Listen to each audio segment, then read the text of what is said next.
I am 101 years old, and almost everything you've been told about getting older is a lie. Not a small lie, not a harmless exaggeration. A lie designed to make you afraid. A lie that steals years from you before you ever lose them. And I am tired of watching women my daughter's age, women in their 60s, their 70s, live smaller lives because someone convinced them the best part was already over. If you've ever caught yourself thinking it is too late for you, if you've ever said I am too old for that, this message is for you, because I've lived long enough to know what is true and what is a lie dressed up as wisdom. I've been alive for 101 years. I've seen wars end and grandchildren born. I've buried a husband, a sister, and my youngest son. I've lived through things that should have broken me, and every decade somebody told me a new version of the same story. You are getting old. Slow down. Lower your expectations. Be grateful for what you had. And I listened. For a long time I listened. But I am done listening now. And I hope after today you will be too. So let me tell you the 5 lies they told you about getting older, and the truth that nobody had the courage to say instead. Lie number 1, your best years are behind you. This is the one they start telling you at 50, sometimes even younger. The idea that life is a hill and you've already passed the top, that everything from here is decline, decay, diminishing returns. Let me tell you something. I fell in love again at 78. I learned to paint at 83. I read more books between 90 and 100 than I did in my entire 20s. My best years weren't behind me. They were waiting for me to stop believing that lie long enough to actually live them. I danced at my great-granddaughter's wedding at 97. I danced, not well, but I danced, and I felt more alive in those 3 minutes than I did through my entire 50s. The truth is, your best years are whichever ones you decide to stop wasting on fear. I don't care if you are 60 or 90. If you woke up this morning, you still have time. Don't let someone who has never been your age tell you what your age means. They don't know. I do. And here is what nobody tells you. That lie doesn't come from strangers. It comes from the people closest to you, your children, your doctor, sometimes even the voice in your own head. Lie number 2, you are becoming a burden. This one is poison, absolute poison, because it makes you shrink yourself before anyone even asks you to. It makes you stop calling your children, stop asking for help. Stop admitting when you are lonely or scared or in pain. I stopped calling my daughter for 3 months once. 3 months because I didn't want to bother her. And when she finally came by and asked why I'd gone quiet, I said I didn't want to be a burden. She cried. She said, "Mama, you raised me. You fed me. You stayed up with me through fevers and heartbreak and every bad decision I ever made. You are not a burden. You are the reason I am here." And she was right. You are not a burden.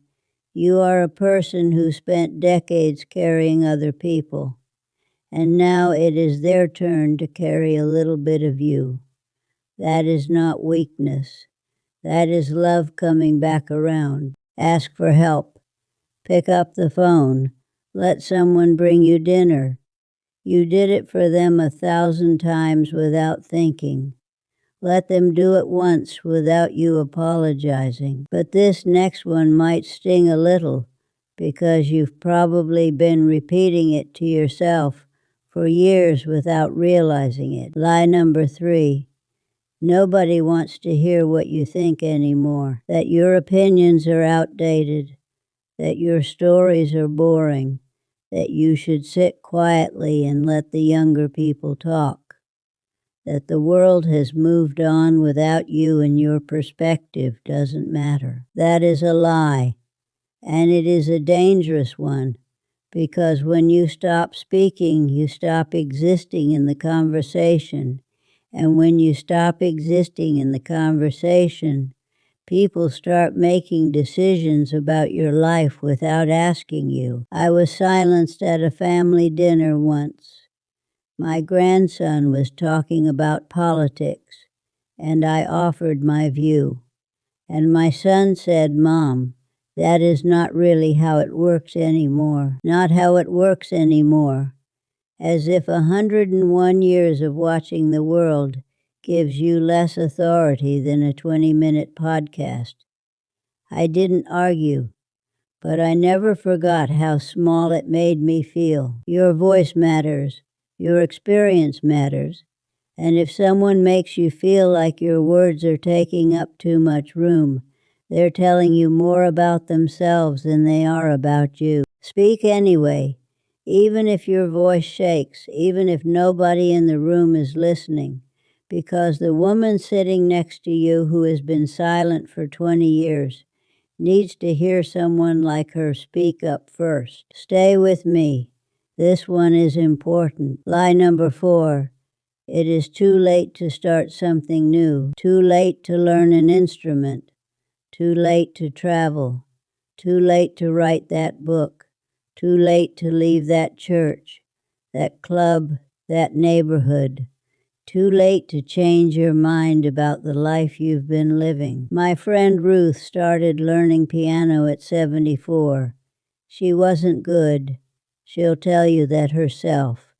But she played every single day until she was 91, and every day she sat down at those keys.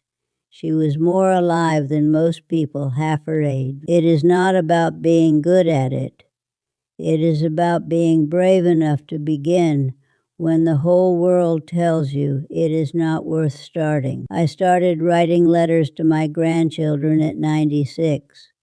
Real letters with stories about my mother, my childhood, things I'd never told anyone.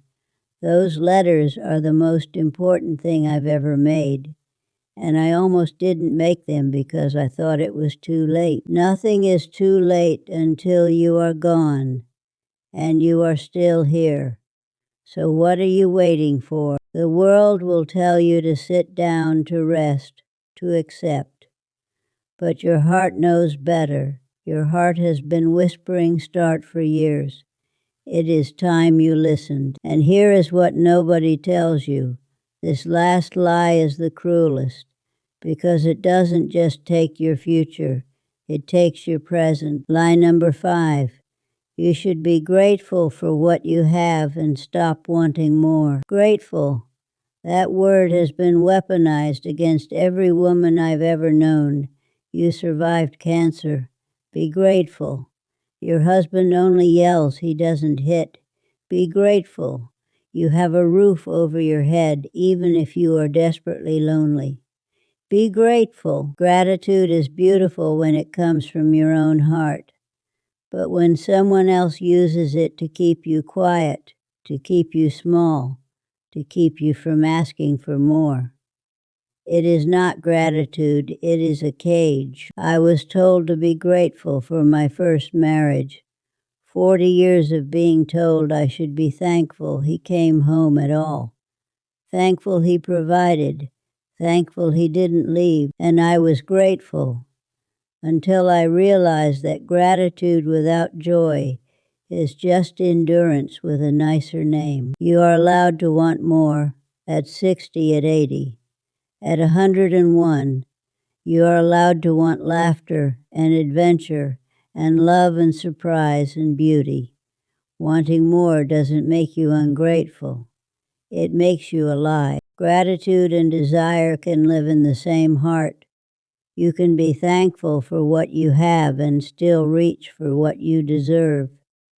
Those two things were never enemies. I want you to hear me now, really hear me, because I've lived long enough to know what I am talking about. Your best years are not behind you.